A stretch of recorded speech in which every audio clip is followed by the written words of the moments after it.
Oke, ya kita tunggu ya sampai ya sudah terrekod ya.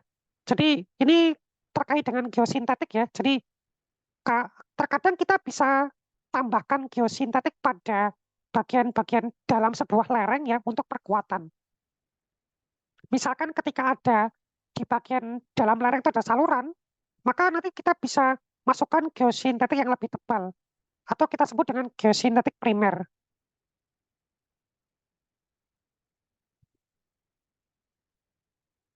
Atau geosintetik juga kita bisa tambahkan pada suatu lereng untuk memberikan tahanan secara lateral.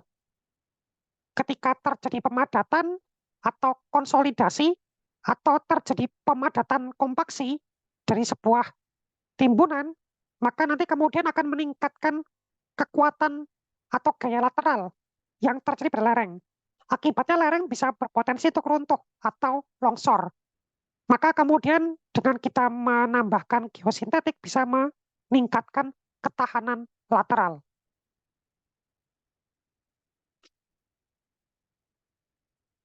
Atau bahkan geosintetik seperti ini bisa kita pasang dalam bentuk geopipe atau geopipa untuk menghilangkan atau mendrainage air di dalam lereng. Kita udah pasang geosintetik untuk perkuatan, tapi juga kemudian kita pasang filter. Kita pasang filter geotekstil sampai kita bisa pasang yang namanya geopipe untuk mendrainasekan air yang muncul dari bagian dalam lereng. Itu juga bisa kita rencanakan itu. Jadi memang banyak sekali fungsi ya dari uh, geotekstil ya. Ini kalau kita lihat nih rekan-rekan secara pembagian ya kita punya yang namanya geotekstil, geogrid, geonet, geomembran, GCL, geosintetik clay liner, geofoam, dan lain sebagainya. Bentuknya itu betul-betul bermacam-macam sekali rekan-rekan. Ini ada geotekstil, geobag, geotop, geokontainer, banyak sekali.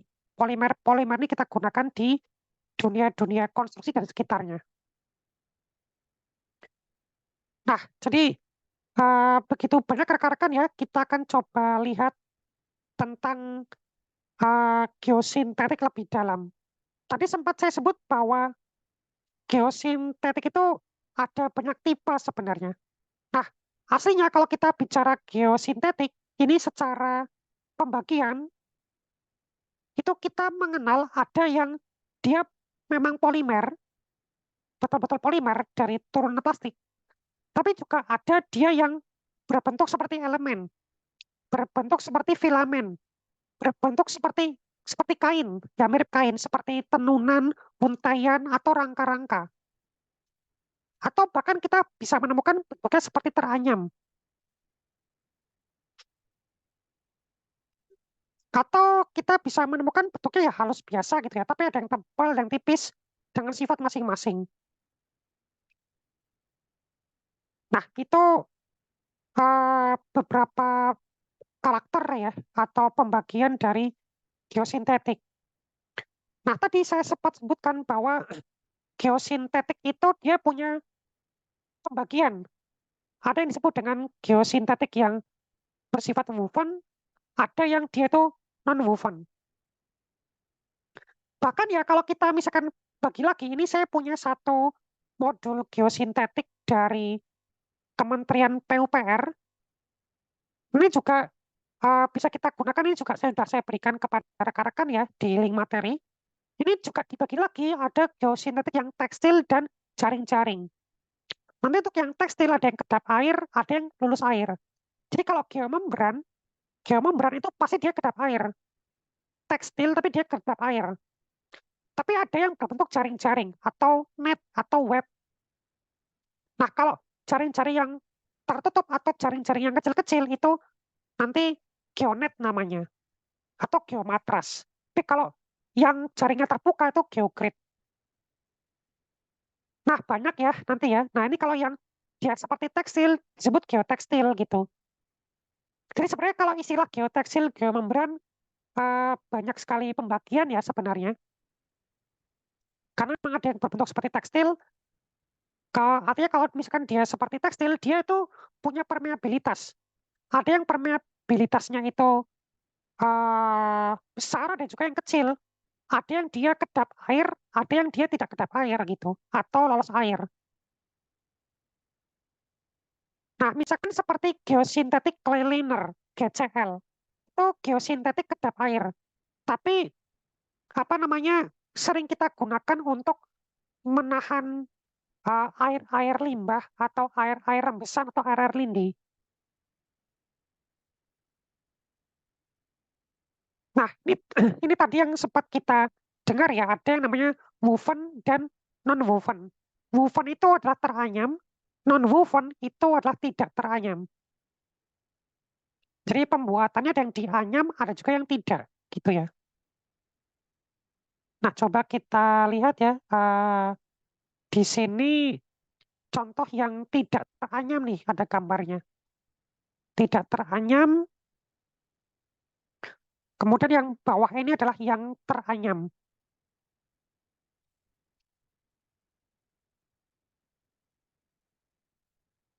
Tadi juga sempat ada pembagian geosintetik. Ini ada yang dia berbentuk jaring-jaring ya.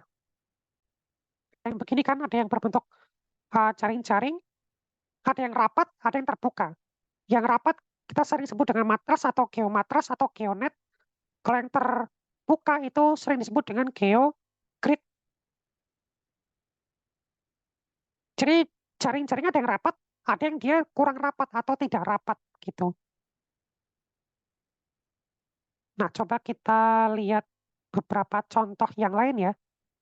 Ini tadi yang woven dan non-woven. Ini non-woven tidak teranyam, ini yang woven teranyam. Terus juga ada yang rajutan ya.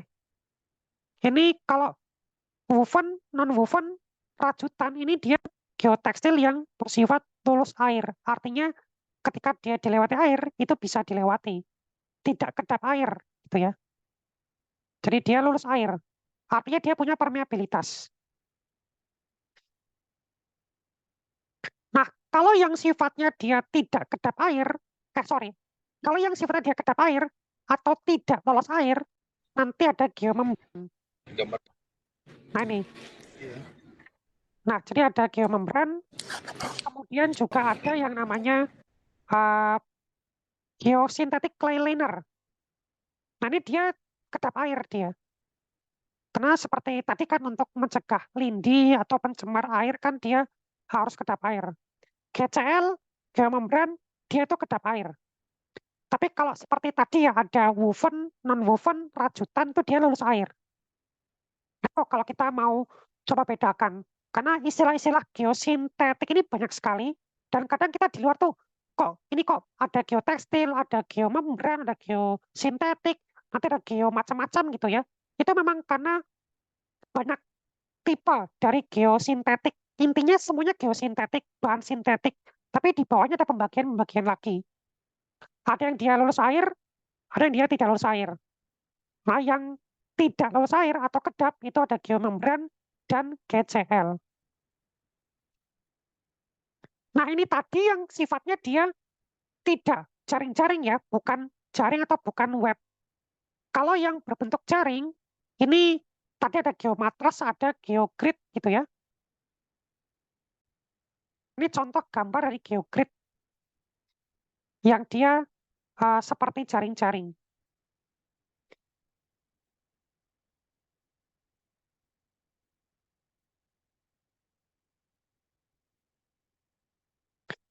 Nah, itu rekan-rekan ya untuk apa untuk uh, beberapa jenis-jenis dari geosintetik.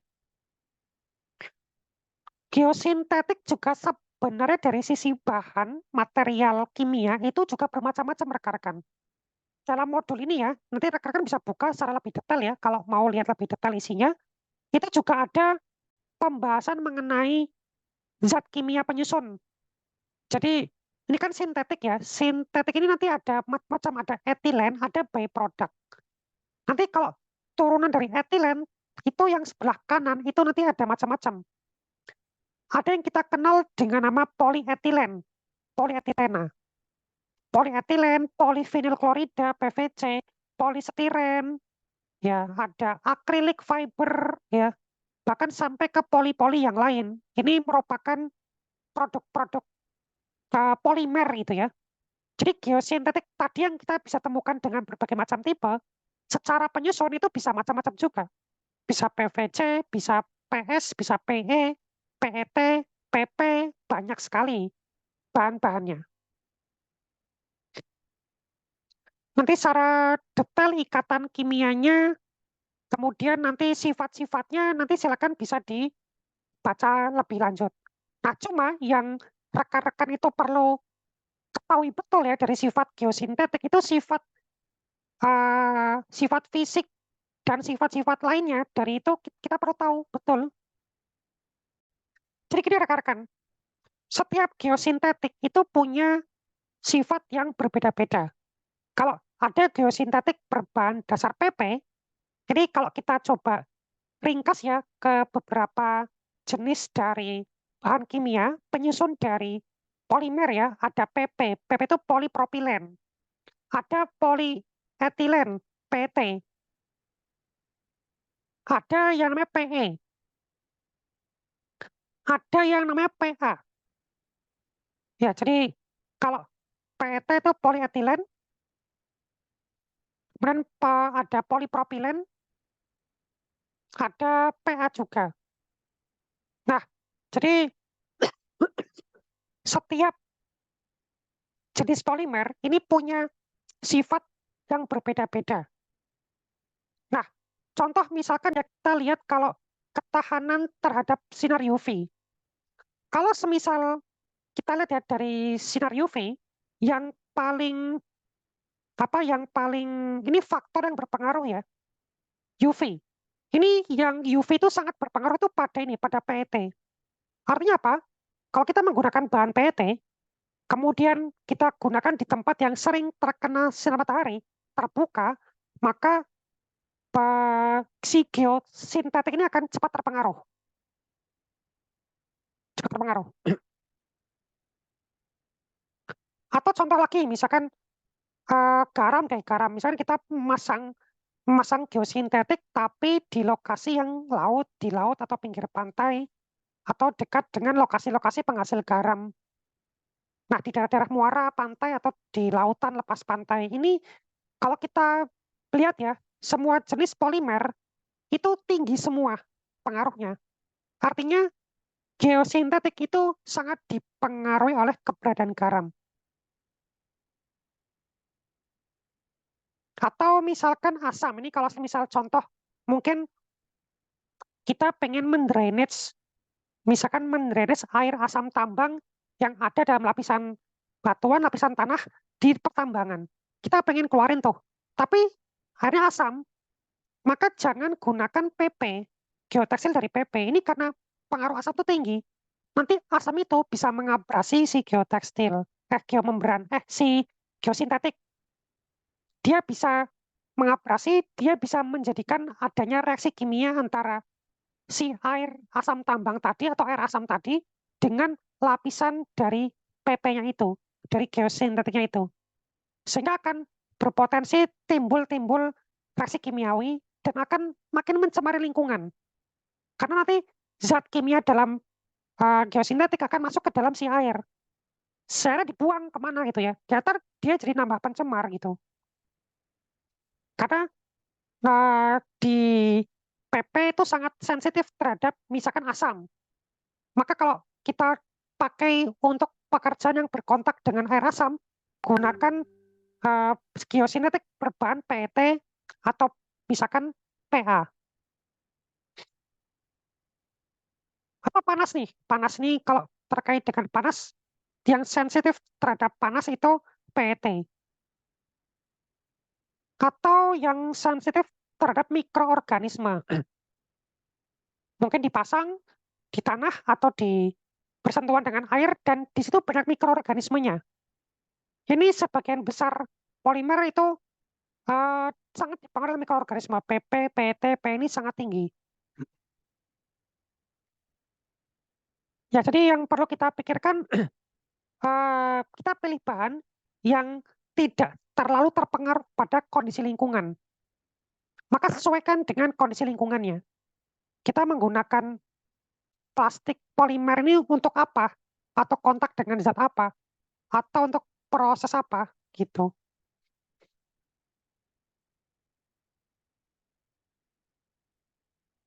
Nah itu rekan-rekan untuk apa? Untuk beberapa sifat yang penting kita ketahui dari geosintetik ya rekan-rekan. Nah, tadi kan saya bilang bahwa geosintetik dia punya beberapa fungsi. Ada yang bisa digunakan untuk misalkan drainage atau mengeluarkan air, ada yang digunakan untuk filter, ada yang digunakan untuk separator, untuk kekuatan. Nah, untuk tujuan-tujuan perbaikan tanah, tujuan-tujuan apa perkuatan tanah, itu kan juga bisa. Atau tujuan membuang air, ini kan juga sebenarnya membuang air, drainage, ini bagian dari soil improvement juga. Nah, setiap fungsi ini kita punya metode pemilihan. Jadi contoh, kalau kita ingin tujuan untuk perkuatan tanah, maka disarankan menggunakan geoteksil, geogrid, dan geokomposit. Kalau tujuannya mendrainage air atau fluida, maka bisa geotekstil, bisa geonet, bisa geopipe, atau geokomposit. Kalau untuk penghalang atau untuk misalkan penahan, maka lebih baik menggunakan geomembran atau GCL. Nah, jadi silakan rekan-rekan sesuaikan fungsi, ya fungsi masing-masing sesuaikan dengan jenis geosintetiknya. Kalau fungsinya buat ini, oh kita lebih baik pakai yang ini, misalkan. Kalau buat perkuatan, lebih baik pakai geotekstil atau geogrid atau geokomposit. Kalau untuk misalkan drainage, maka kita bisa geotekstil, geonet, geopipa, atau geokomposit. Nah, itu yang penting rekan-rekan untuk nanti eh, pahami. Karena memang itu nanti direncanakan. Nah, selain rekan-rekan tahu tadi ya, faktor-faktor apa yang berpengaruh terhadap si geosintetik, juga silakan pahami juga bahwa setiap geosintetik itu punya sifat-sifat yang berbeda-beda. Punya sifat fisik berbeda-beda. Maka sifat fisik ini juga perlu kita pertimbangkan sebagai perencanaan. Jadi misalkan ada plastik yang PE, ada polimer yang PP, ada yang dia PVC, ada yang dia PET, atau PA. Itu nanti punya sifat masing-masing kaitannya dengan misalkan kuat tariknya, atau titik lelehnya, atau terkait dengan regangan putusnya. Kita bisa lihat di tabel ini. Jadi, bisa contoh, titik-titik leleh. Terkadang geosintetik kita gunakan untuk mungkin pekerjaan-pekerjaan yang berpotensi itu temperatur dia tinggi. Nah, kita harus perhatikan titik lelehnya. Jangan sampai kemudian dia bekerja di situ, diaplikasikan di situ, kemudian dia mencapai titik leleh dan dia meleleh, gitu ya. Ini kalau kita lihat yang titik lelehnya rendah, itu adalah polietilen, PE. Dia 130 derajat sudah leleh, paling rendah. Maka perhatikan kalau kita menggunakan geosintetik dengan bahan PE, itu titik lelehnya rendah, artinya cepat meleleh, gitu. Yang cukup tinggi, titik lelehnya itu adalah polyester, PET, atau poliamida, PA. 260, 220 sampai 250. Ini cukup tinggi. Jadi kalau kita aplikasikan di lokasi-lokasi yang memungkinkan temperatur lingkungan itu tinggi, maka silakan gunakan yang titik lelehnya lebih tinggi. Atau misalkan ya kita bisa melihat dari misalkan kuat tarik ya, jika nanti aplikasi geosintetiknya itu nanti kan mendapatkan tekanan, misalkan dia berada di bawah lapisan tanah. maka dia akan mendapatkan tekanan. Nah, dia akan mendapatkan gaya tarik juga nanti. Nah, kuat tariknya berapa juga perlu kita perhitungkan. Jangan sampai kita aplikasikan di lokasi yang tekanannya melebihi kuat tariknya.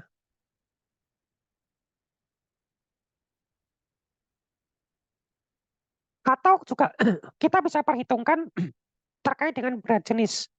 Berat jenis nanti bisa kita pakai buat mengaplikasikan misalkan distribusi. Ketika dia dibawa ke sebuah lokasi, terus kemudian, wah ini kalau dia makin berat, berarti dia akan makin memerlukan tenaga lebih, energi lebih, dan juga bahan bakar lebih, gitu ya. Berpengaruh ke biaya. Kalau dia lebih berat, maka ya dalam aplikasi ya, itu tentunya ya berpengaruh pada faktor safety atau keselamatan. Berpengaruh juga misalkan pada tekanan. Ketika dia dipasang, maka dengan berat jenis dia seperti itu, dia akan memberikan tekanan dia. Jadi kalau kita mengaplikasikan misalkan PVC atau PET, itu karena dia punya berat jenis yang cukup besar, maka ini bisa memberikan loading atau beban lebih besar juga pada tanah. Tapi biasanya nggak seberapa sih. Pemasangan ini kan nggak seberapa memberikan loading ya. Nah itu yang perlu kita perhatikan rekan-rekan ya untuk untuk geosintetik rekan-rekan. Nah untuk menambah pemahaman kita ya terkait dengan geosintetik dan semacamnya ya, ini kita coba untuk seperti biasa kita cek video ya, kita lihat aplikasi geotekstil, geosintetik seperti apa. Habis itu kita bahas ya supaya rekan-rekan lebih paham ya, nggak cuma teori tapi juga nanti langsung aplikasi di lapangan. Sebenarnya banyak sekali inovasi-inovasi untuk ke geosintetik ini di lapangan untuk tadi membuang air, untuk tadi penahan, pelapis, atau untuk penahan dinding misalkan, untuk filter. Jadi banyak sekali aplikasi-aplikasinya.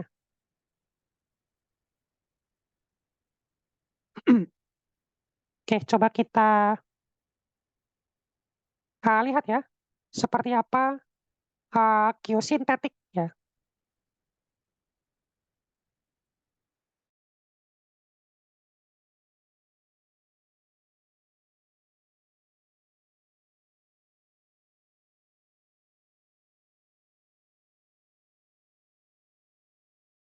Apa itu geotekstil, serta fungsinya secara umum dalam dunia konstruksi.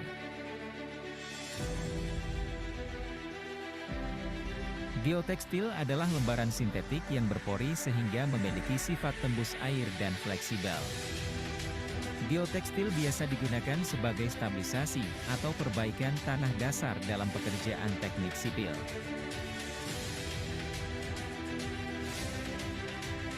Geotekstil sendiri terbagi dalam dua jenis yaitu geotekstil woven dan geotekstil non-woven.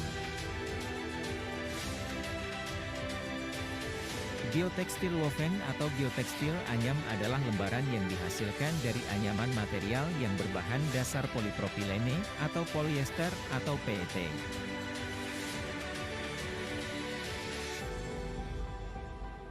Sekilas bentuknya seperti anyaman karung beras, namun geotekstil woven ini memiliki kuat tarik, kuat tusuk, dan kuat sobek yang tinggi. Fungsi geotekstil woven adalah sebagai perkuatan tanah dasar, di mana untuk perkuatan tanah dasar yang lunak biasanya digunakan material woven geotekstil sebagai lapisan yang kemudian dilakukan penimbunan di atasnya. Di mana geotekstil woven ini dapat menyalurkan beban di atasnya secara merata, sehingga dapat mencegah terjadinya penurunan tanah dasar. Untuk metode pemasangannya, ada beberapa macam, tergantung dari kondisi tanah dan tujuan yang ingin dicapai. Geotekstil woven dapat berfungsi sebagai separator. Seperti dijelaskan pada poin sebelumnya, bahwa penempatan geotekstil woven ini di antara tanah lunak dan tanah timbunan sebagai separator dan filter. Kita tahu bahwa geotekstil memiliki sifat permeabilitas yang tinggi, sehingga air dapat tembus melalui pori-pori geotekstil. Namun dalam hal ini geotekstil mampu menahan butiran tanah di atasnya, untuk tidak ikut terbawa oleh air. Sehingga mencegah tercampurnya butiran tanah timbunan, dengan tanah lunak yang dapat berakibat runtuhnya struktur perkuatan tanah.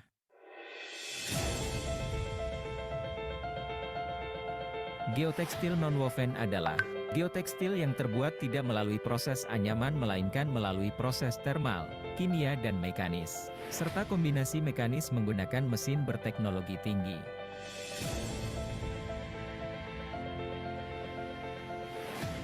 Bahan dasar pembuatnya adalah polyester fiber dan ada juga dari polipropilen. Untuk bentuk fisiknya berbeda dari woven geotekstil. Bahannya lebih mirip seperti karpet, oleh karena itu banyak yang menyebut geotekstil non-woven ini sebagai karpet jalan.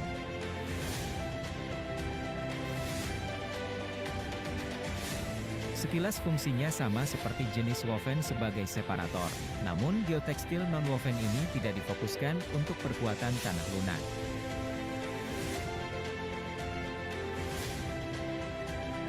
Biasanya kondisi tanah dasar cukup baik sehingga dipilih jenis non-woven, sebagai lapisan pemisah antara tanah dasar dan tanah timbunan.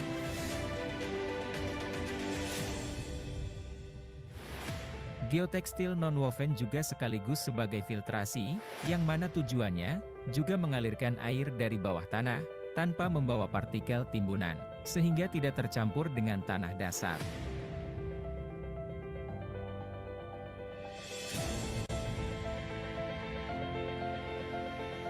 Selain itu, geotekstil ini dapat berfungsi sebagai pembungkus dari pipa drainase, yang umumnya menggunakan pipa berlubang, agar tanah tidak masuk ke dalam pipa dan air tetap dapat mengalir. Demikian informasi yang dapat kami sampaikan pada kesempatan kali ini. Jangan lupa kunjungi terus channel kami. Tetap semangat dan jaga kesehatan.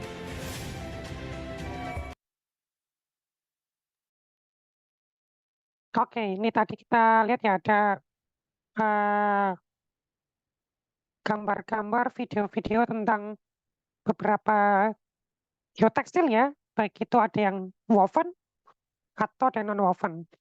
Jadi kalau kita bicara fungsi masing-masing tadi untuk yang geotekstil woven ini sering kita gunakan untuk eh, perkuatan tanah-tanah dasar. Meskipun juga misalkan yang non-woven juga bisa. Tapi kalau kita bicara tanah dasar, lebih baik yang non-woven, karena tidak memerlukan perkuatan yang maksimal. Nah, kalau yang woven itu sering kita gunakan untuk tanah-tanah yang bersifat lunak atau ekspansif.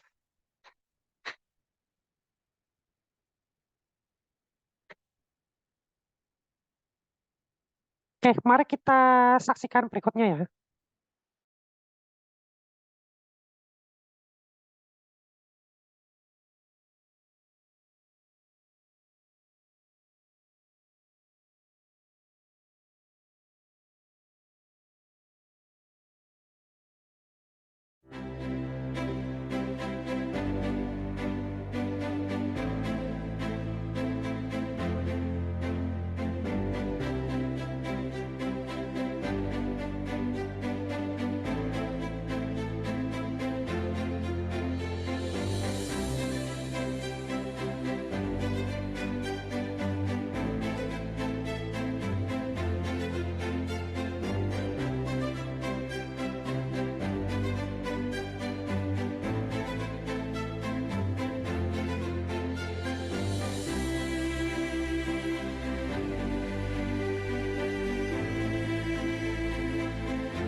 Nah, ini tadi yang sebenarnya sempat saya sebutkan ya di dalam slide tadi bahwa eh, kita bisa meningkatkan stabilitas lereng itu dengan menggunakan geosintetik seperti ini. Jadi kita memasang geosintetik yang kalau misal ada lereng dengan sudut kemiringan tertentu yang besar, kita pasang geosintetik dengan sudut yang kecil atau dengan sudut yang nol atau lateral atau horizontal. Nah, jadi kemudian berikutnya ini menjadi perkuatan dari stabilitas lereng. Dan juga ke pembuatan bentuk seperti ini itu menjadikan tahanan lateral dari si lereng itu makin bertambah. Dan kalau kita perhatikan di video tadi ya, ini kita aplikasikan pada banyak sektor ya. Ini contohnya pada sektor migas untuk pengeboran. Itu kalau kita ngebor ya, atau bahkan mungkin pertambangan juga bisa gitu ya.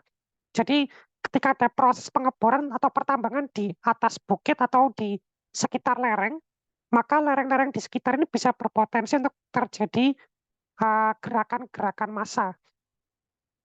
Nah, ada satu metode stabilisasi lereng bernama ground vehicle. Jadi ground vehicle itu menggunakan geosintetik. Jadi caranya kita gali ya, kita gali. Jadi memang bertujuan untuk mengurangi resiko longsoran pada lokasi-lokasi yang kita mau jaga. Kita gali menggunakan eskavator gitu ya. Terus kemudian kita buat sebuah lapisan dasar ya, lapisan dasar yang paling dekat dengan ujung kaki lereng. Kita escape dengan eskavator, kita gali dan kemudian kita ratakan. Setelah itu kita pasangi geosintetik. Nah, kita pasangi ya. Ini sebelum dipasang jangan lupa untuk kita padatkan dulu, ratakan dulu dengan rolling vibro. Sampai betul-betul rata ya, sampai betul-betul lateral, betul-betul dia rata horizontal. Nah, nanti di ujungnya kita pasangi gisting untuk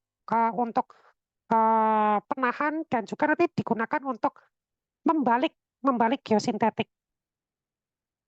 Ya, kita pasang geosintetik gitu ya, dihamparkan ya, dihamparkan sampai ke seperti ini ya. Nanti kalau misalkan beberapa geosintetik itu yang kita hamparkan terdiri dari beberapa lembar, ya udah nanti antar lembarnya kita jahit ya, kita jahit sampai tersambung dengan baik. Kita jahit seperti ini ya. Kalau tadi contoh yang di mana yang di PVD tadi di staples dia dengan stapler khusus gitu. Ya, mirip-mirip lah ya. Kita bisa jahit menggunakan cara yang sama juga. Kalau sudah kita timbun ya dengan backfill atau tanah timbunan, timbun dan silakan ini timbunan sesuai dengan rencana kita mau berapa ketebalan. Jangan lupa ratakan ya dengan rolling vibro, ratakan dan kemudian di bagian ujung nanti dilipat ke atas. Seperti ini ya. Dilipat ke atas, kemudian backfill lagi, gali ke arah dalam ya, gali ke arah dalam, kemudian backfill lagi,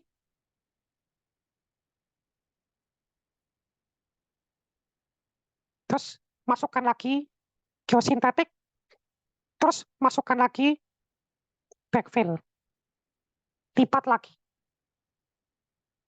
lagi, begitu seterusnya sehingga kemudian dia berlapis-lapis itu ke atas. Jadi pengerjaannya memang dari kaki lereng dari bawah menuju ke bagian atas lereng.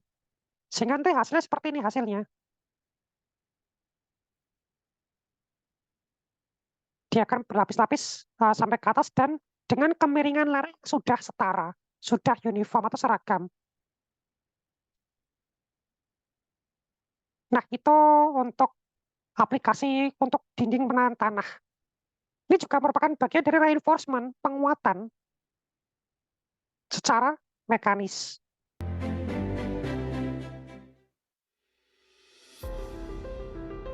Saat ini, bangsa Indonesia sedang membangun proyek-proyek infrastruktur dalam skala yang tidak tertandingi oleh pembangunan pada periode-periode sebelumnya. Hal ini seiring dengan kebutuhan akan infrastruktur untuk meningkatkan daya saing bangsa Indonesia dan memperbaiki konektivitas antar pusat-pusat produksi konsumsi untuk semakin memacu pertumbuhan ekonomi guna meningkatkan kesejahteraan rakyat Indonesia.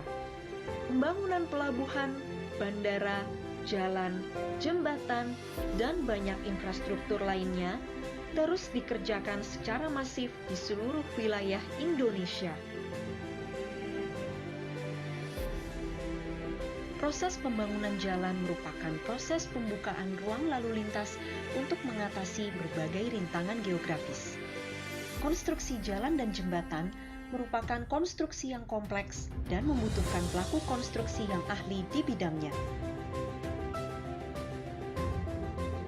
Pendekat atau oprit jalan layang di perkotaan biasanya membutuhkan konstruksi dinding penahan tanah vertikal karena lahan yang terbatas.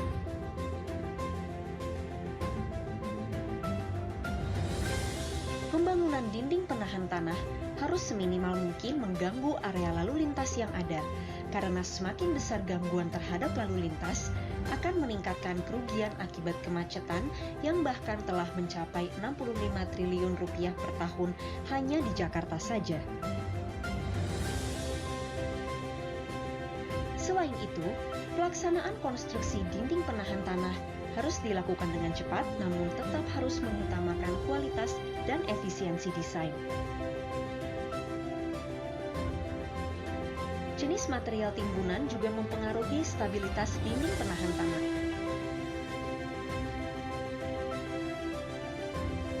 Sedangkan ketersediaan material timbunan pilihan harus mengikuti anggaran yang ada. Material timbunan yang tersedia cukup banyak adalah tanah merah ataupun non-granular.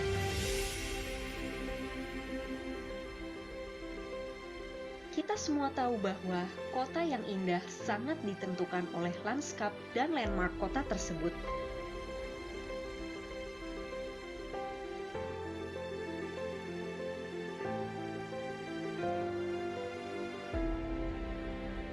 Dinding penahan tanah yang fungsi utamanya adalah membentuk dinding oprit jembatan juga harus memiliki nilai estetik yang baik, sehingga bisa menjadi salah satu landmark kota.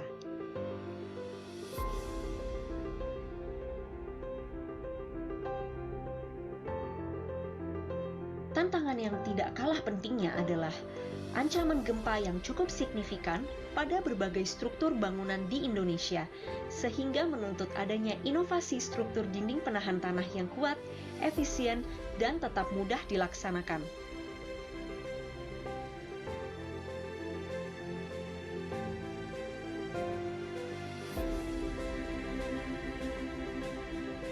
Inovasi desain dinding penahan tanah sangat dibutuhkan untuk menjawab seluruh tantangan tersebut. Kami hadirkan struktur GSRW sebagai suatu inovasi dinding penahan tanah segmental untuk pembangunan oprit jalan layang.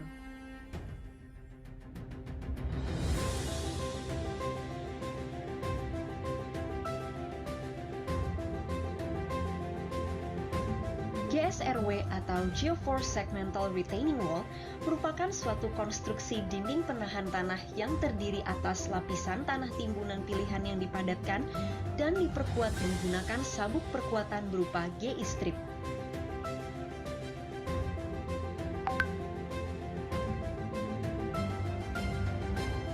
GI-strip adalah material perkuatan yang terbuat dari benang polyester kuat tarik tinggi yang dipasang berlapis-lapis dengan jarak dan panjang penjangkaran tertentu sesuai dengan desain.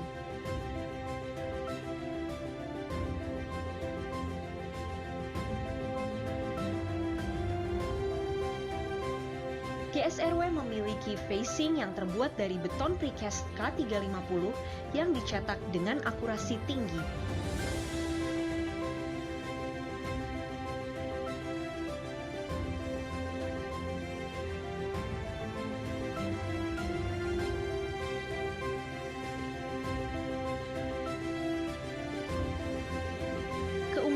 GSRW terletak pada kekokohan struktur yang sudah teruji oleh beban gempa, harga yang kompetitif, fleksibilitas terhadap pergerakan, kemudahan dan kecepatan pemasangan di lapangan, serta sisi estetika yang dapat menambahkan aspek keindahan dari dinding segmental.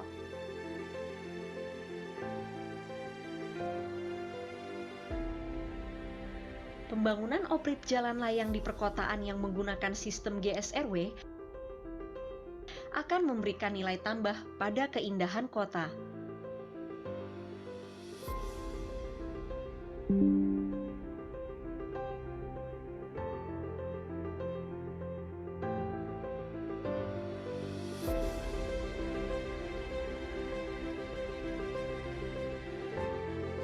Berikut adalah proses konstruksi GSRW. Proses desain GSRW selalu memperhitungkan berbagai aspek, antara lain kondisi tanah existing, topografi dan alinyemen, beban desain, beban gempa, jenis dan kondisi tanah timbunan. Setelah seluruh desain disepakati, dibutuhkan lahan di sekitar lokasi proyek untuk proses pencetakan panel GSRW. Panel GSRW dicetak dengan presisi menggunakan beton K350.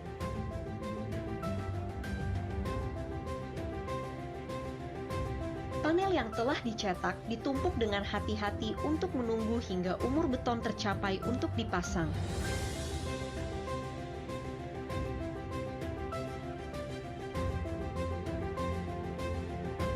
Sementara menunggu proses pencetakan panel, lahan disiapkan dengan baik dan dilakukan penggalian leveling pad sesuai dengan desain yang telah disetujui.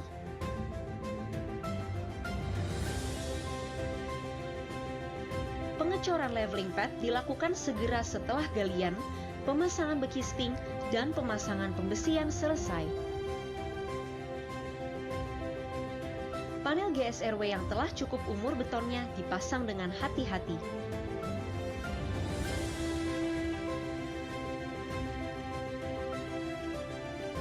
GI strip dipasang pada dinding dan dipastikan terangkur dengan kencang.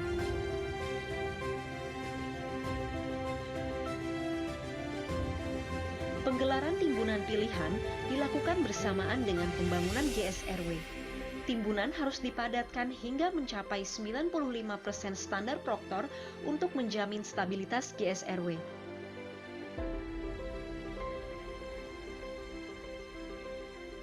Pemadatan dilakukan per lapis dan dilakukan pengujian senkon tiap lapis pemadatan hingga tercapai syarat 95% standar Proctor. Dinding segmen berikutnya dipasang hingga tercapai elevasi rencana GSRW. Untuk memastikan keindahan arsitektural GSRW, dilakukan pemasangan capping beam hingga seluruh puncak dinding GSRW tertutup dengan rapi.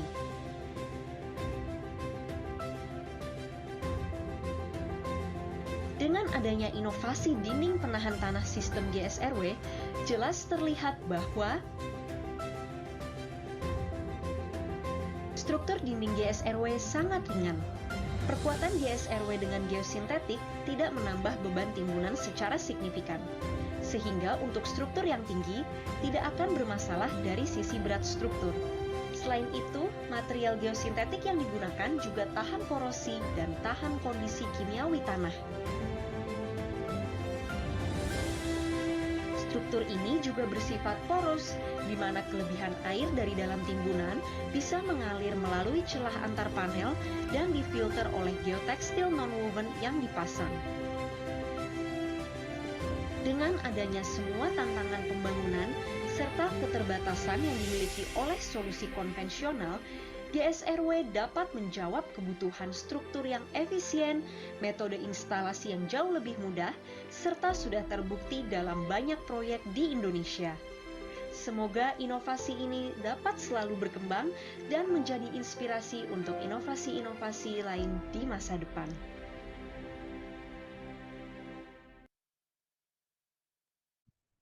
Oke, itu tadi kita lihat ya tentang salah satu aplikasi geotekstil untuk kekuatan struktur tanah sebenarnya, jadi ini namanya geostrip atau sebenarnya merupakan bagian dari geotekstil dan dia bersifat woven. Nah, dia dihamparkan ya dengan bentuk seperti ini ya untuk memperkuat konstruksi tanah di misalkan di konstruksi flyover atau jalan raya yang dibuat levelingnya tinggi atau semacamnya. Nah, ini kemudian diangkur ya di bagian sisi dari dinding penahan tanah. Tadi juga pas di dinding penahan tanah juga di aplikasikan juga ada geotekstil non-woven. Oke, ini menarik ya, rekan-rekan, menarik sekali terkait dengan ini ya, terkait dengan geosintetik. Jadi banyak, yang penting rekan-rekan kalau kita memilih geosintetik itu memang ini tadi berdasarkan surat dari Dirjen Bina Marga, yang penting spesifikasi geosintetiknya itu ngikutin dari itu, ngikutin dari ini. Itu yang penting. Jadi kalau tadi ada persyaratan teknis, bahkan juga persyaratan administrasi, ngikutin ini. Ini sudah saya berikan ke rekan-rekan di link materi, nanti bisa silakan untuk dibaca lebih lanjut terkait dengan itu. Kalau kita bicara ke geosintetik. Nah, terkait dengan standar ya, standar di dalam geosintetik ini juga tadi sudah kita lihat ada di dalam salah satu uh, SNI ya, salah satu SNI, sebenarnya bukan SNI maaf, tapi Pedoman Konstruksi dan Bangunan dari Kementerian PUPR ya. Ini juga sudah saya berikan di materi juga. Dan nanti macam-macam geosintetik, bahkan juga sampai ke teknik konstruksi yang bisa dilakukan untuk misalkan untuk pemasangan dinding penahan atau untuk stabilitas lereng itu semua ada di sini. Nah, tadi kita sudah lihat tentang sifat-sifat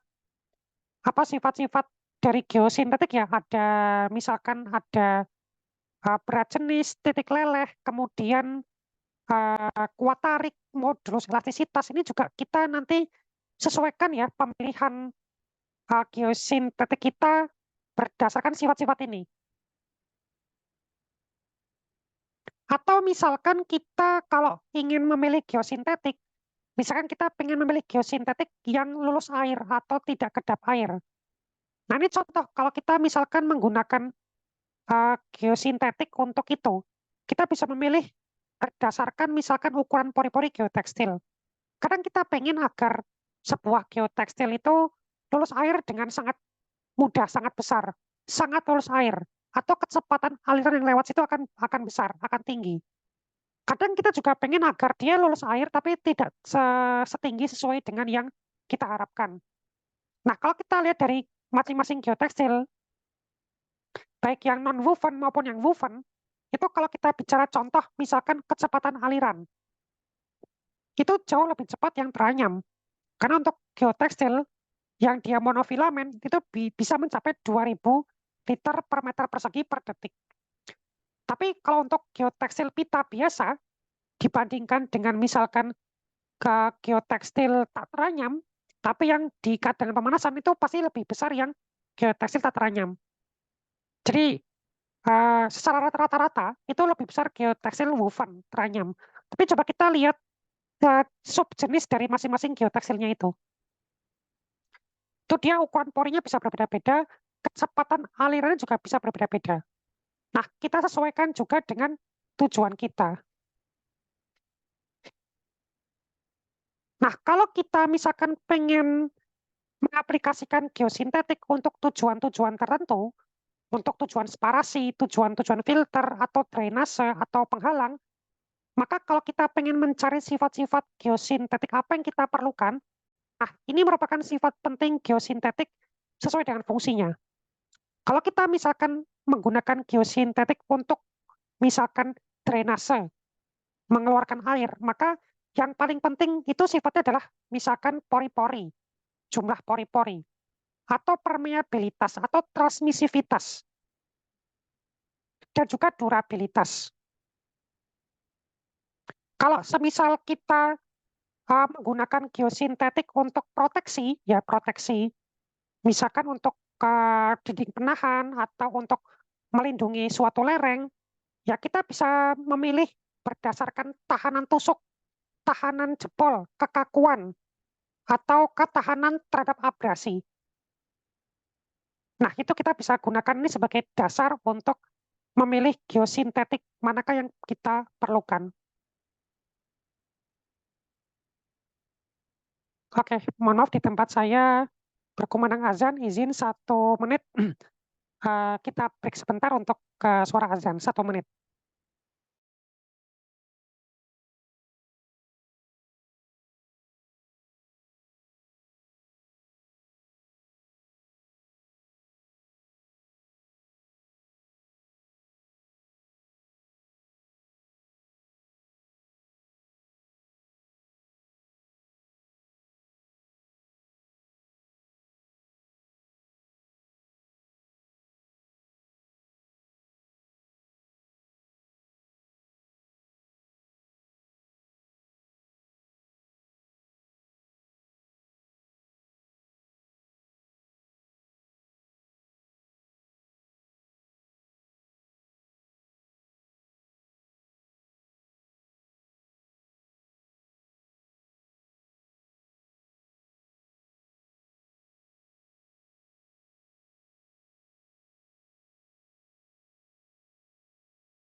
Oke, terima kasih rekan-rekan.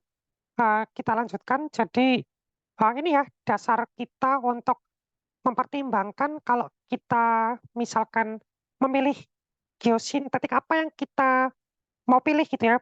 Parameternya apa? Sesuaikan dengan fungsinya atau tujuan kita menggunakan geosintetik itu.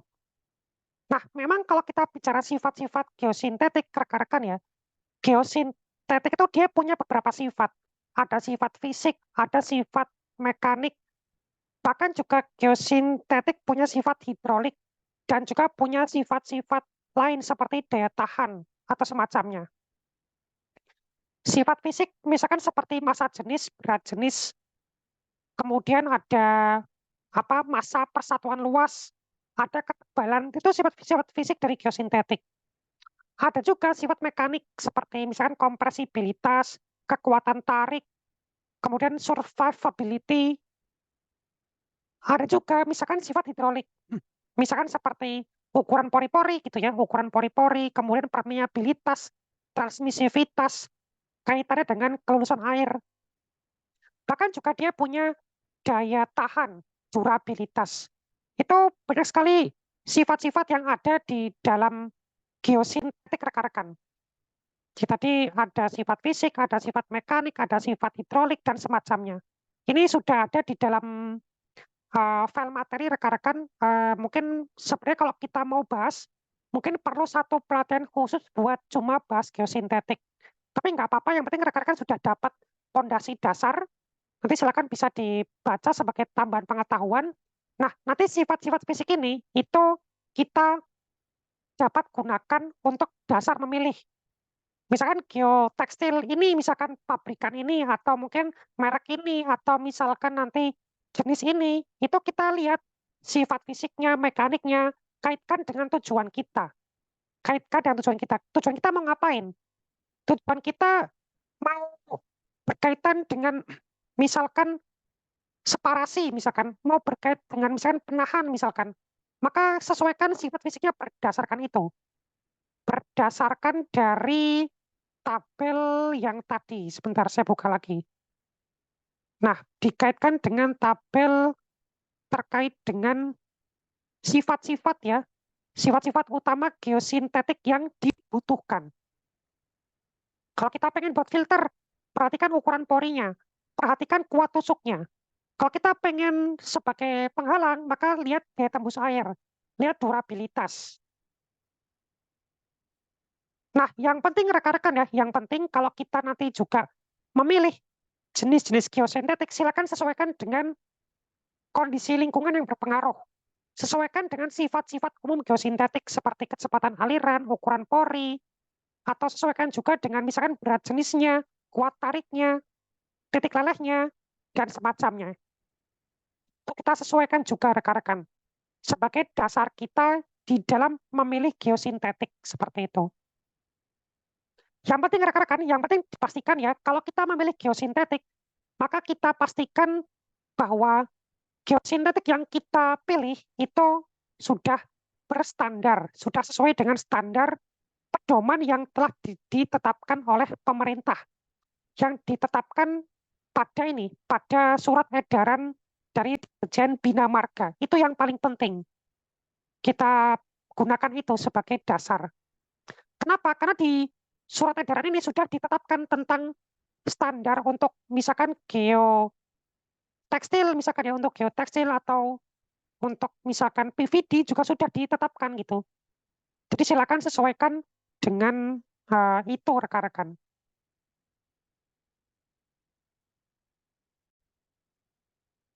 Oke, sampai sini mungkin ada pertanyaan. Maaf, ini tadi saya belum sempat untuk tidak kita istirahatkan break sebentar 15 menit, nggak apa-apa ya. Karena nanggung juga gitu ya. Kalau misal masih ada pertanyaan, masih akan saya jawab dan kita masih bisa diskusi seperti itu. Silakan mungkin dari Pak Karis atau dari Pak Ricardi mungkin ada pertanyaan, sharing, diskusi, atau mungkin mau cerita pengalaman juga boleh kok. Siapa tahu mungkin sudah juga mengaplikasikan ini di proyek-proyek yang selama ini pernah ditangani.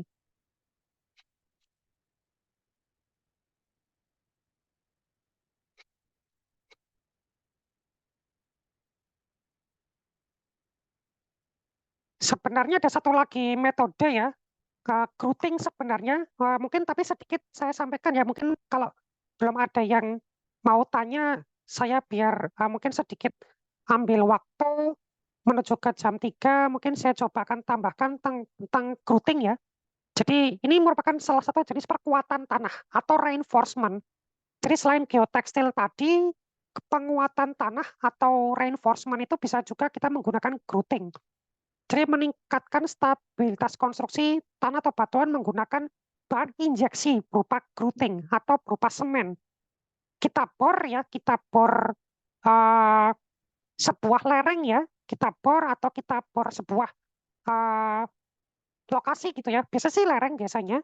Kita bor, kemudian kita buat lubang, kemudian kita masukkan bahan semen atau grouting ke dalam tanah atau batuan yang kita identifikasi dia tidak stabil. Gitu. Sehingga prinsipnya itu akan sama seperti kita meningkatkan kekuatan tanah atau kita sama seperti meningkatkan kompresibilitas tanah. Dan juga dengan grouting, dengan semen, itu akan mengurangi permeabilitas tanah. Dan sebenarnya prinsip grouting itu mirip seperti prinsip kalau kita seperti mengangkur ya, seperti ngangkur gitu, seperti ngangkur atau seperti memasang tiang pancang untuk memperkuat saja, memperkuat. Jadi dengan adanya grouting di dalam dinding penahan, ini mirip seperti prinsip soil nailing, seperti dipaku, seperti paku bumi. Jadi dengan begitu, sifat-sifat mekaniknya itu akan terperbaiki. Nah, mungkin itu sedikit tambahan juga dari saya ya, rekan-rekan. Sebenarnya rekan-rekan masih banyak lagi ya kalau mau kita bahas beberapa teknik-teknik eh, terkait dengan stabilisasi tanah. Misalkan untuk bahan tambah saja, tadi selain semen dan kapur juga sebenarnya ada fly ash dan bottom ash. Dan ini juga merupakan salah satu inovasi baru karena banyak sekali limbah-limbah, terutama dihasilkan dari pembangkit listrik batu bara, atau dari PLT uap, atau dari misalkan pertambangan-pertambangan, itu banyak terdapat limbah-limbah fly ash dan bottom ash, berupa abu-abu terbang dan juga abu-abu pengendapan. Ini yang kemudian kalau kita bicara fly ash dengan bottom ash ini menjadi bahan berbahaya beracun ya, masuk kategori B3 karena kandungan-kandungannya yang banyak besi oksida, silika, dan aluminium oksida, sehingga bisa berbahaya ketika terhirup oleh pernapasan. Nah, tapi justru sifat-sifat berbahaya ini, yang berbahaya bagi pernapasan, itu kalau semisal kita pakai untuk campuran-campuran untuk perkuatan tanah, untuk merubah sifat fisik tanah itu bagus sekali.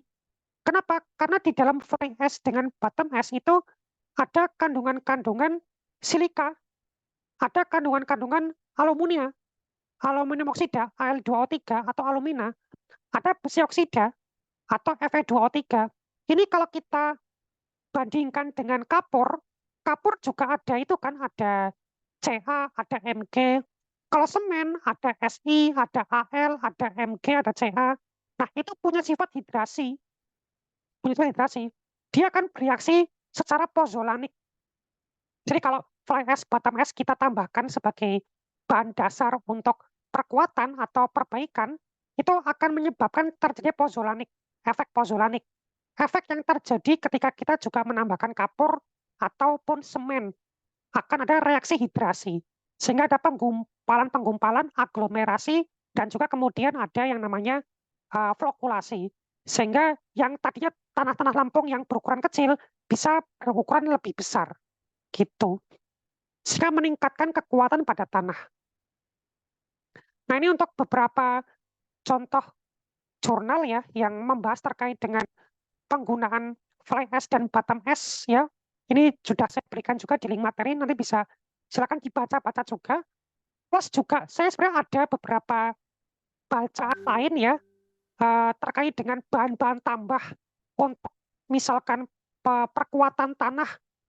Misalkan ada natrium hidroksida, itu juga saya tambahkan itu sebagai bahan kimia tambahan untuk apa? Stabilisasi tanah.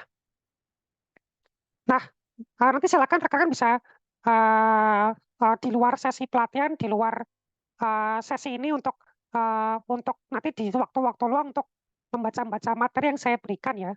Nanti bisa menambah referensi rekan-rekan sehingga bisa nanti mungkin jadi ide untuk diaplikasikan dan semoga bermanfaat untuk pekerjaan rekan-rekan di dunia konstruksi. Seperti itu.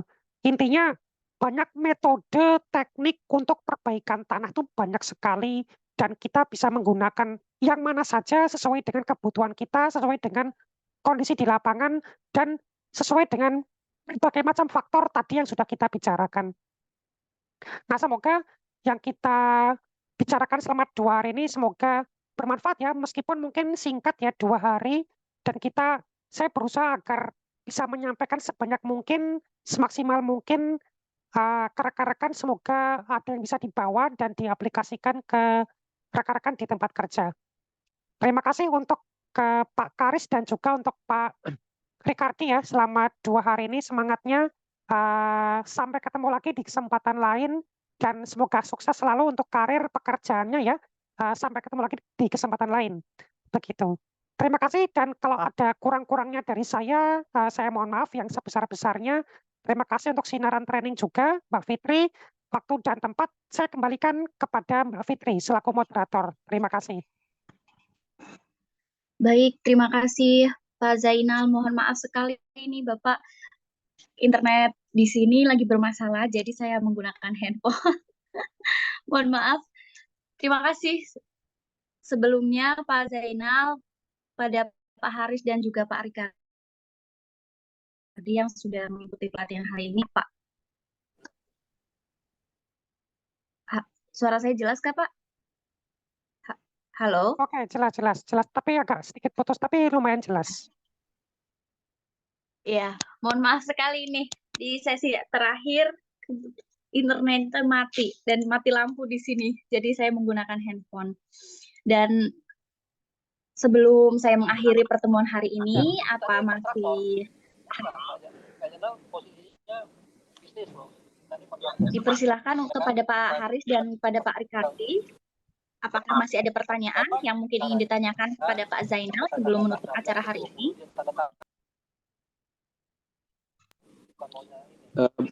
Iya, kalau Pak buat saya Haris? banyak sekali yang informasi yang baru lah buat saya yang untuk saya pelajarin gitu. Jadi memang seperti kemarin saya butuh banyak waktu untuk bisa digest ini semua dan mungkin materi-materi yang selama 2 hari ini kalau bisa kami dapatkan itu akan lebih baik untuk saya bisa belajar lebih banyak lagi. Mungkin Mas Ricardi yang punya pengalaman terutama tadi saya tadi perhatikan ada PVD ya, yang penjelasan yang PVD. Itu kan banyak sekali faktor yang kaitan sama faktor eksternal ya untuk yang PVD itu. Mungkin saya agak balik ke depan gitu ya. Terutama gimana caranya kita bisa menjaga faktor air dari luar itu supaya nggak merembes lagi masuk ke dalam gitu loh. Karena kan kalau di dalam metode yang tadi ditunjukkan itu kan water seepage-nya itu kan apa namanya istilahnya, penahannya itu hanya dari samping, sementara untuk yang di bagian bawah kan juga mungkin ada risiko tersebut juga, ya kan? Ya, hal-hal yang kaitan dengan seperti itu, terus yang kaitan dengan misalnya workmanship ya, kan kita juga paham juga kalau itu juga erat kaitannya dengan workmanship, mau sebagus apapun membran atau geotekstil yang kita gunakan, tapi cara pemasangannya tidak betul, apalagi kemudian nanti dipasang dengan katakanlah tenggat atau target waktu yang tertentu yang sudah due date gitu ya, itu bakalan banyak sekali komplikasi lah terhadap permasalahan tersebut. Ya mungkin kalau dari saya itu aja sih mungkin yang terbayangkan oleh saya sementara ini. Tapi menarik untuk saya bisa ketahui juga bahwa geotekstil, geogrid, apapun itu tadi namanya, ternyata memang banyak sekali ya, karena saya juga paham bahwa setiap produk itu mencari diferensiasinya lah dari produk yang lain lah, kurang lebih seperti itu, sehingga turunannya jadi banyak.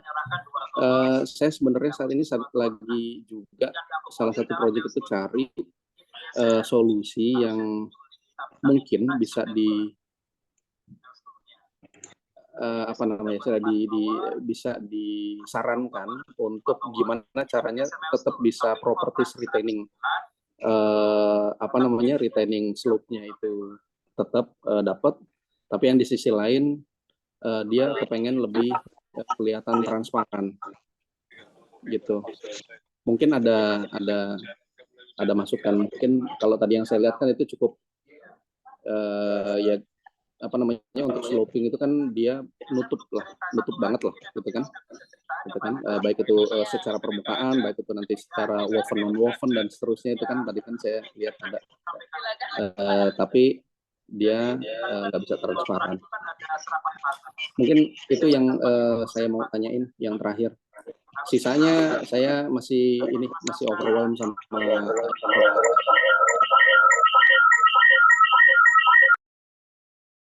Oke Pak, baik. Terima kasih. Ini memang kalau untuk perkuatan lereng ya, stabilitas lereng itu memang sebenarnya beberapa cara yang kita bisa aplikasikan memang lebih ke arah geosintetik. Karena gini, sebenarnya aslinya terkait dengan lereng itu kita pertama perlu untuk ketahui dulu lapisan tanah atau batuan di lereng itu sebenarnya. Kalau kita punya lereng, misalkan ya lereng untuk misalkan tambang atau untuk misalkan bangunan gitu ya, ada lereng gitu ya. Nah, kita coba ketahui dulu pertama dari penyelidikan tanah dan geofisika. lapisannya apa saja. Nah, kita dari tahu lapisan-lapisan itu sebenarnya bisa akan tahu kira-kira di sebelah manakah zona-zona lemah atau di sebelah manakah zona-zona gelincir.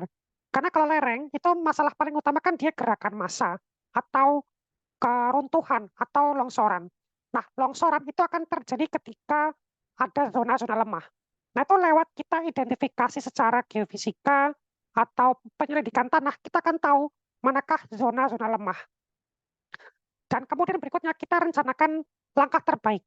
Sebenarnya banyak sekali ke langkah yang kita bisa lakukan, pun juga kita bisa lakukan misalkan stabilisasi tanah menggunakan tadi bahan-bahan tambah. Tapi kalau untuk lereng, saya sarankan kita menggunakan grouting atau kita gunakan tadi geotekstil tadi. Itu metode tadi itu bagus sekali. Cuma memang akhirnya biayanya sangat besar sekali karena kita perlu gali dan kita perlu buat lapisan satu persatu sampai ke atas gitu. Nah, memang kalau untuk ke lereng itu memang baiknya itu selain kita grouting sama geotekstil itu kita buat retaining wall atau dinding penahan. Maka memang tidak bisa dihindari kalau kita agak sulit ya kalau misalkan kita pengen transparan gitu ya tanpa dinding penahan tanah. Kalau misalkan tanpa dinding penahan tanah, paling mentok kalau kita pengen transparan itu kita gunakan geotekstil itu berbentuk jaring gitu. Itu pun juga tidak transparan sekali. Kalau bentuk geotekstil yang misalkan dia tembus pandang ya itu saya sih belum pernah menemui ya. Selama ini selalu pasti dia agak kurang tembus pandang. Jadi kalau misalkan tidak tembus pandang, kita paling hanya menggunakan geotekstil berupa jaring atau kita menggunakan kawat besi, atau menggunakan jaring-jaring geotekstil. Itu saja mungkin yang bisa bisa terlihat dia seperti transparan. Tapi secara estetika juga sebenarnya kurang bagus ya. Tapi itu lebih baik dari sisi biaya dibandingkan kita membangun retaining wall. Nah itu. Tapi menurut saya memang langkah terbaik untuk kita tadi ya memilih teknik manakah yang paling bagus itu memang berdasarkan penyelidikan tanah, berdasarkan sifat fisik dan penyelidikannya. Itu dari semua data-data itu terakumulasi baru kita betul-betul bisa memperkirakan yang terbaik dari itu. Makanya memang pelatihan ini mungkin akan sangat penting nanti disupport oleh rekan-rekan itu memperdalam terkait dengan klasifikasi tanah, jenis-jenis tanah, sifat-sifat fisik, mekanika, hidrolika dari tanah, dan juga terkait dengan aspek geoteknik yang lain, seperti misalkan kestabilan lereng, daya dukung tanah, atau kuat geser tanah, itu aspek-aspek geoteknik yang memang perlu dipelajari, yang memang berkaitan juga dengan perkuatan tanah gitu. Jadi memang kita di geoteknik itu satu keluarga besar ya, mekanika tuh di situ semua tuh banyak ya, perbaikan tanah atau soil improvement salah satu bagian dari situ. Jadi memang akan lebih lengkap, akan lebih komprehensif ketika kita paham semuanya. Dari tanah, klasifikasinya, sifat-sifatnya, sampai ke perbaikannya, sampai ke aspek geotekniknya. Seperti itu. Ya, terima kasih Pak Haris Ya, atas pertanyaannya. baik. Ya, satu lagi yang terakhir mungkin kaitan dengan ini sebenarnya. Kalau misalnya kita ini mungkin di luar dari keteknikan itu sendiri ya, ini lebih kepada bagaimana pemeliharaan terhadap lereng-lereng tersebut lah ketika itu sudah selesai dikerjakan, lalu kemudian katakanlah kita juga bersinggungan dengan katakanlah ada bagian yang harus dikerjakan oleh katakanlah masyarakat gitu ya untuk ikut merawat integritas dari si lereng tersebut. Apakah kemudian ada juga nanti strategi yang bisa dibagi gunakan lah istilahnya gitu ya, kalau kita bicara keberlanjutan gitu kan, itu kan ada yang ROW-nya itu benar-benar memang dia itu dikelola oleh satu perusahaan, katakanlah seperti di jalan tol misalnya seperti itu. Tapi yang ada di sisi lain yang misalnya yang kaitan dengan jalan nasional gitu misalnya, itu kan ROW-nya itu kan ya tentunya pemeliharaannya kan berbeda ya, cara memeliharanya. Nah, mungkin ada insight nih mungkin dari Pak Imron. Oke Pak, mungkin pemeliharaan ke jalannya atau mungkin pemeliharaan di Lebih ke lerengnya, Pak. lebih ke Lebih ke lerengnya. lerengnya. Ya, karena kan di satu titik gitu ya, at some point itu kan si teknologi geonya itu kan ada yang dia dissolve ya Pak ya. Dia itu menyatu lah dengan lerengnya itu ya Pak ya. Tidak semuanya kan dari polimer. Ada yang mungkin dari, saya pernah lihat ada yang dari sabut kelapa, ada yang saya pernah lihat itu dari apa namanya kayak jaring-jaring warna hijau, lalu kemudian dia disemprot sama hydrosiding, lalu kemudian lama-lama kan dia kan menyatu lah gitu ya, seperti itu. Baik Pak, mungkin konteksnya kalau kestabilan lereng ya, itu sebenarnya kalau kita di geoteknik, setelah kita melakukan perbaikan tanah dan perkuatan lereng, itu sebenarnya setelah itu kita tidak lagi melakukan maintenance langsung kepada si lereng itu tidak sebenarnya, tapi kita lebih ke arah melakukan pengamatan atau melakukan semacam pengawasan ya, pemantauan terhadap lereng. Kita punya namanya manajemen lereng namanya. Ini mungkin saya akan kirimkan ke link materi juga sebagai salah satu modul ya, karena ini langsung dari PUPR. Jadi setelah kita membangun reinforcement di lereng itu, maka berikutnya kita melakukan inventarisasi stabilitas.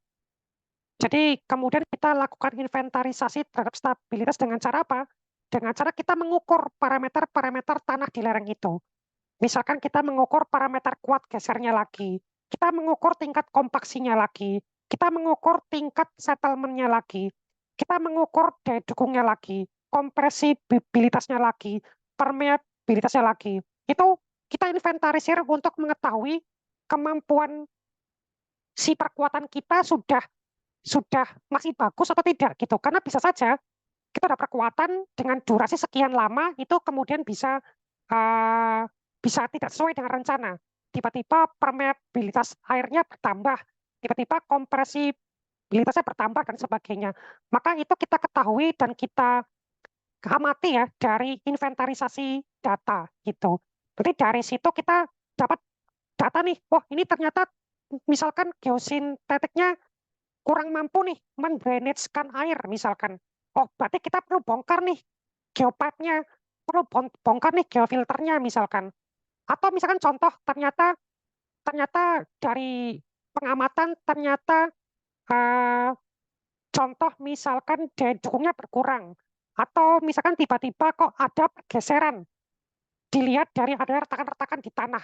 Oh, berarti groutingnya mungkin ada yang lepas, bocor atau misalkan runtuh misalkan. Atau kita kemudian coba sondir lagi, coba kita geolistrik lagi, cari kira-kira lokasi manakah yang ada kerusakan dari misalkan dari reinforcement-nya itu. Habis itu kita perbaiki. Nah, itu sebenarnya langkah-langkah untuk melakukan seperti maintenance ya. Jadi memang kalau mungkin maintenance untuk memelihara langsung kita nggak lakukan, tapi kita lebih ke arah memantau ya, memantau fungsi dari si perbaikan itu. Ketika dia masih baik, dilihat dari sifat-sifatnya, kemudian kita baru lakukan perbaikan gitu. Nanti untuk inspeksinya Oke, apa baik. saja, kita akan ya. Ya, karena saya membayangkannya seperti kita mengelola gedung ya, karena kalau misalnya yang dari gedung itu kan memang ketika kita memelihara gedung, itu kita aspek-aspek operasionalnya itu diperhatikan sekali ya, termasuk juga nanti kalau misalnya BNU gitu. Halo? Iya, betul Pak. Ya, jadi memang Halo, ya. agak berbeda dengan maintenance gedung ya. Jadi memang berbeda, kita Ya. memang tidak melakukan maintenance terhadap operasional, tapi kita lebih ke memantau seperti itu. Oke, baik.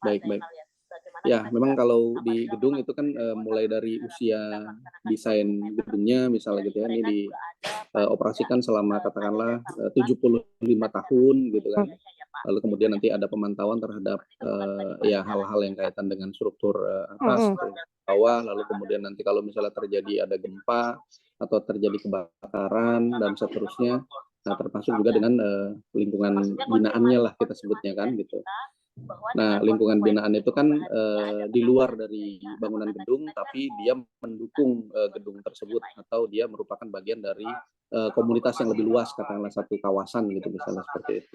Saya membayangkannya seperti itu tadi, tapi ternyata memang tanggung jawabnya hanya lepas sampai kepada pemantauan ya. Baik, terima kasih Pak. Siap, betul sekali Pak. Sama-sama, terima kasih.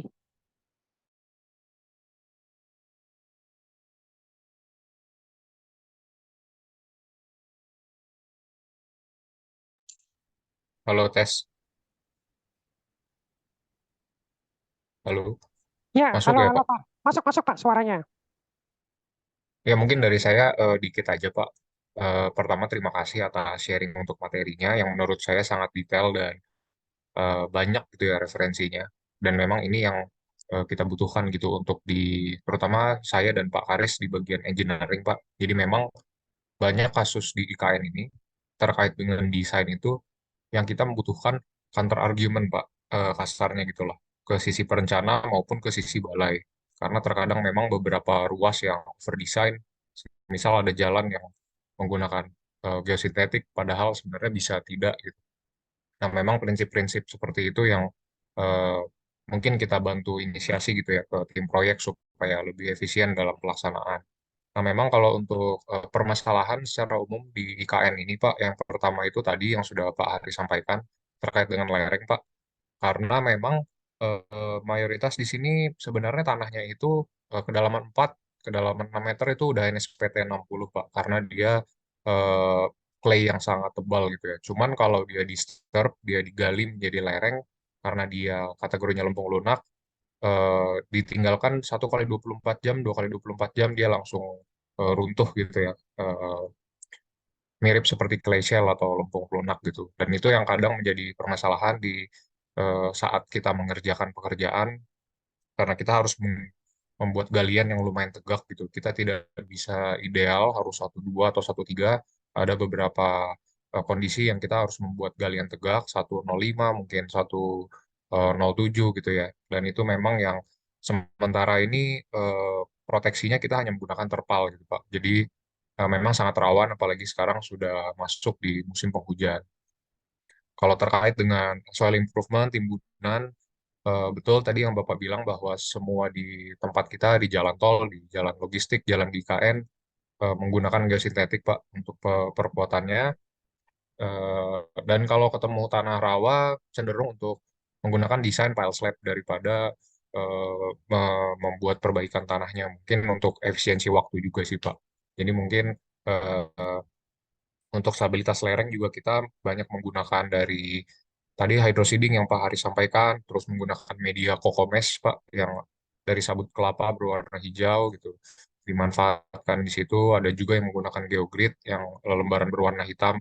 Eh, jadi kalau saya melihat juga di sini Kementerian PUPR sedang melakukan banyak trial sih Pak di proyek IKN ini. Kira-kira mana yang paling bagus supaya diaplikasikan di proyek lain gitu di eh, seluruh Indonesia nantinya.